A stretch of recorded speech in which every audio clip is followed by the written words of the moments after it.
Fine, we'll go ahead with the last step, last method which is there in the valuation of goodwill. One of the most important method also. This is called as your profitability approach. So under your profitability approach, there are few methods. That is, we have super profit, purchase of super profit, sliding scale valuation, annuity method, and capitalization of super profit. So for all these methods you have formulas. We'll go one by one. First we'll start with the purchase of super profit and then we'll go ahead with the methods. Okay.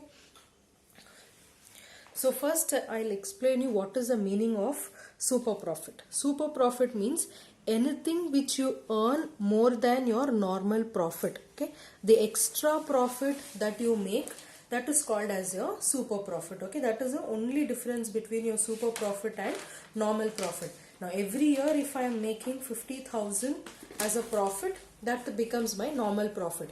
In 1 year if I have made 20,000 extra, apart from 50, if I have made 20,000 extra, that 20,000 would be called as my super profit. So anything beyond the normal profit, whatever you earn, that will be called as my super profit. Okay. I'm not going to write the theory in my notes. I will just mark what you have to write. Okay. So next give the heading as super profit and then write the meaning of the super profit from here till here. Okay. Rest I will write for you. Okay. So the profit earned by a company over and above the normal profit, it is the amount of difference between average profit and normal profit, that is said to be as your super profit. So having said this, after writing the meaning, then write the formula. Okay, so I'm directly writing the formula, but you please write the meaning and then write the formula. Okay, so here the super profit in equation form, it is given as your average profit minus normal profit. Okay, average profit minus normal profit. Normal profit will usually be given in the, average profit will usually be given in the question. That is, for 3-4 years, if you have the profit divided by number of years, that will give you the average. What you have to find out is the normal profit. So therefore, you have another formula for normal profit, whereas your normal profit formula says it is your average capital employed into NRR divided by 100. Okay, I hope it is clear to all. Average profit will be available in the question itself. Normal profit, we have to apply this formula. That's average capital employed into NRR by 100. NRR will be given in the problem. That is normal rate of return. Again, to calculate this average capital employed, we have two methods. Okay, one is called your asserts method, like how we had done for the previous method, the same thing. The other one is called liability method. Whichever method you do, whether you do your assert method or liability method, your answer will be the same. So when average capital is not directly given in the problem, you have to find the average capital employed either through asserts method or through liability method. Now if it is asserts method, okay, if you are following asserts method, what is the step? Okay, if you are following your asserts method, then your average capital employed will be market value of assets. Okay, if market value is not given, then we consider the book value minus outside liability minus half of current year's profit. This equation will give me your average capital employed under asserts method. Okay, if market value is not given, then book value is considered. Okay, I hope the equation is clear to all. To calculate the average capital employed under asserts method, how do you do? Market value of assets minus outside liability minus half of your current year's profit will give you your average capital employed if you are following asserts method. Next we'll go ahead with liability. Now before I go ahead with liability, there is few notes that you have to remember if you are following asserts method. Okay, there are few notes that you have to remember. First one is, if you have goodwill or if you have preliminary expenses or any kind of loss, this should not be considered in the value of assert. Okay, because they all will come under your liability, so we don't consider under your assert. So under assert method, please remember, if you have goodwill, preliminary expense or any loss, it should not be considered in valuing the assets.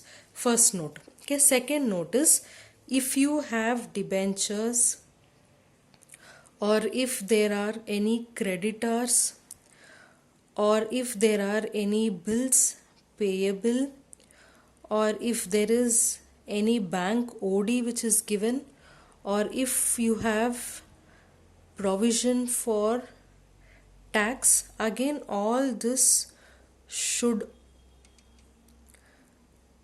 only be included in outside liability. Okay, so when you are writing your outside liability, it is only debentures, creditors, bills payable, bank OD and provision for tax. Your share capital, reserves and surplus, all that should not be included. Only these items should only be included. Third point you have to remember is, as I already told you, if market value of any assert is not given, then book value is considered. This I have already explained you. Okay, this is a third point to be remembered. Fourth one, if you have any kind of non-trading investment. Okay, non-trading investment means investment from which you are not going to make regular profit. That is why we call it as non-trading. Okay, so non-trading investment like government security should not be considered in the asserts. Okay, I hope this is clear to all. Okay, non-trading investment such as government securities should not be considered in the assets. Okay, so these are the points that you have to remember whenever you are doing your average capital employed under assets method. Now let us see, if it is liability method, how you have to follow. Okay, this was for assert method, points to be noted. Now if you are going to calculate your average capital employed under liability method, let us see what you have to include. Okay, whatever we have excluded here, all that should be included. That is equity share capital plus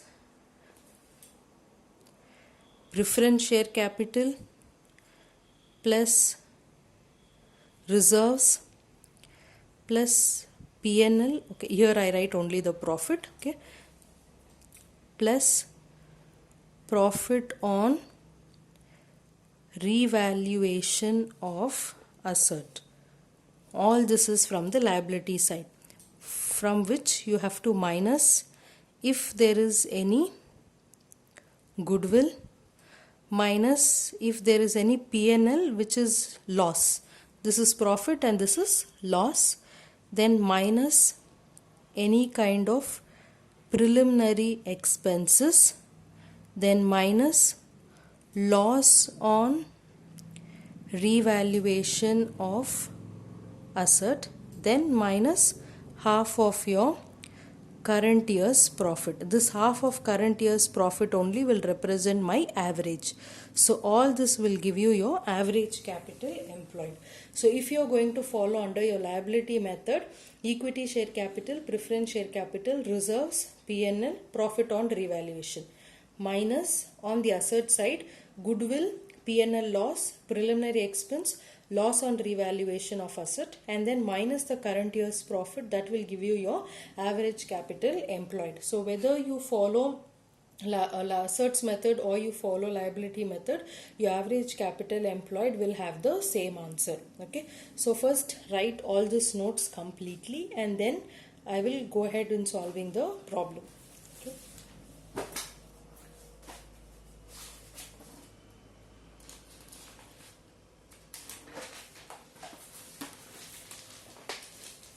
Fine, now let us solve a problem quickly.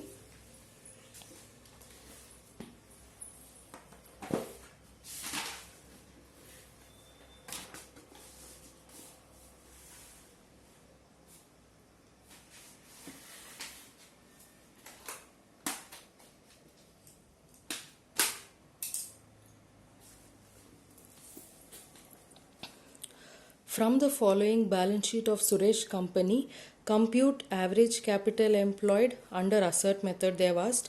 Again average capital employed under liability. So both the method you have to do. Then also you are supposed to calculate the normal profit, assuming that the market value of land and building is 37,500 and plant and machinery is 21,250. Normal rate given is 20%, and then you have the balance sheet. Okay, you have share capital, reserves, debentures, creditors, provision for IT, tangible fixed assets, then goodwill, non-current investment and current assets. Under the note, share capital is equity 25 and preference 12,500, reserve is 7,500, preliminary expense is 2,500, P&L for the current year is 5,000. Tangible fixed assets, you have land and building 32,500, plant and machinery 22,500. So this, what is given in the balance sheet, we call this as a book value. Whatever is given in the problem in the adjustment, this we call it as market value. See, the market value of land and building is 37,500, but the book value was only 32,500. So from the book value, the market value has increased. So when it is increased, we call it as profit on revaluation of asset. Now plant and machinery is 22,500 in the book value. Now how much is the plant and machinery here? 21,250. So market value has reduced. So when it has reduced, then it is a loss on revaluation. So first copy the question and then I'll tell you how you have to go ahead. Okay. So the first problem that I am going to do, this is not under specific method. It is only a method on how to calculate your average capital employed. Okay. For that we are doing this problem. So first let me do under asserts method and then we'll go ahead with liabilities. Okay. So under your asserts method, first what do we write? We write the market value of all the assets. So here the first asset I write is land and building. Okay. Land and building, do not take the book value. We take the market value, which is 37,500. Okay. If this is not given, then I would have written 32,500. Okay. Then plant and machinery. Plant and machinery, again the market value is 21,250. So I have written market value. Then so under your tangible fixed assets, land and building is done, plant and machinery is done. We don't write goodwill. Next I am supposed to write my non-current investment, which is 8,750. Then I should write current assets, which is 3,750. So basically I am writing all the items which appears on the asset side. Okay. So I am writing non-current investment. Non-current investment of 8,750 and then current assets, which is 3,750. Okay. So when you take this total, this is only the assets total. Okay. When you take this total, you get 71,250. So from the assets, I have to minus all the outside liabilities. So minus outside liability. Now please check which is your outside liability here. We don't take these two Okay, debentures, creditors and provision for IT. All this will be called as my outside liability. So that is debentures, which is 10%. Okay, 10% debenture is 15,000. Then creditors is 6,250. And then provision for IT is 3,750. So when you take this total, you will get 25,000. Then I should minus my half of current year's profit. In the balance sheet, if you observe, here you have P&L account current year, which is 5,000. So half of 5,000 is 2,500. Okay, 5,000 into half, 2,500. So these two should be minused. So when you minus all this, you will get 43,750. This will be called as my average capital employed under assets method. Let us do similarly for liabilities method. So as I've already told you, we always start with equity share capital. Now separately they have given you equity as 25,000, so I am writing separately. Then preference share capital, which is 12,500. After this comes your reserve. So if you see your reserve, 7,500, and then preliminary expense is also there. Now this will be shown separately. So first write reserve separately and preliminary expense separately. Do not write 5,000. Show reserve separately and preliminary expense separately. So first I will write reserve, which is 7,500. Okay.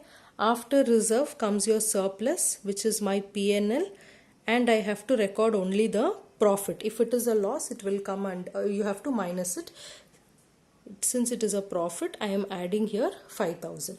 Then comes your profit on revaluation of asset. Okay, which asset was revalued?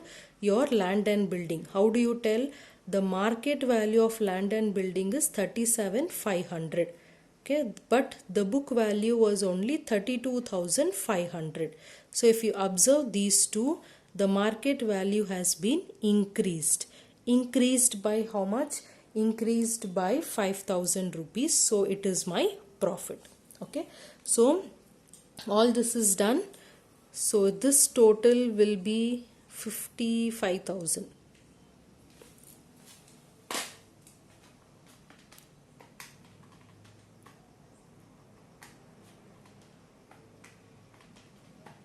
Okay, now I have to minus other items which appears, that is starting from goodwill. Okay, goodwill is given to be 5,000. Then I should minus P&L loss, but there is no loss, we only have profit, so it is nil. Then I have to write preliminary expense, that is 2,500. Then loss on revaluation of asset. Which asset? Plant and machinery. Okay, if you see plant and machinery, the market value is 21,250, but the book value was 22,500. So the market value has been decreased. It has come down by 1,250, so it has to be minused because it is going to be a loss for the company. Okay, then last half of, okay, this total I will just write it off. 5,000, 2,500 plus 1,250.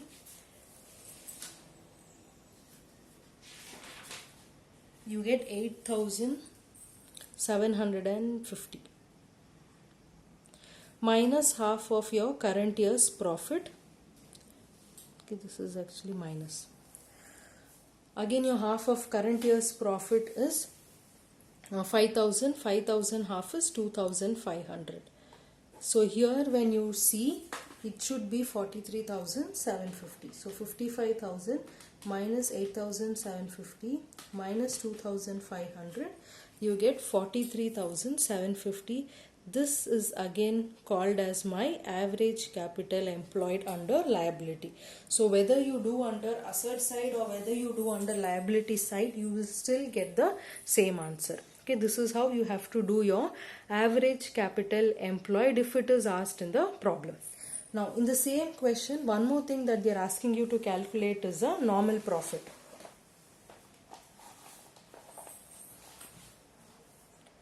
Option C, they are asking you to calculate normal profit. Okay, so normal profit, as I have already given you the formula for your normal profit, which is average capital employed into NRR divided by 100. Okay, see here I have already written the formula. Average capital employed into NRR by 100. So average capital employed is 43,750. NRR is 10 divided by 100. Sorry, NRR is 20%. Okay, so your normal profit is 8,750.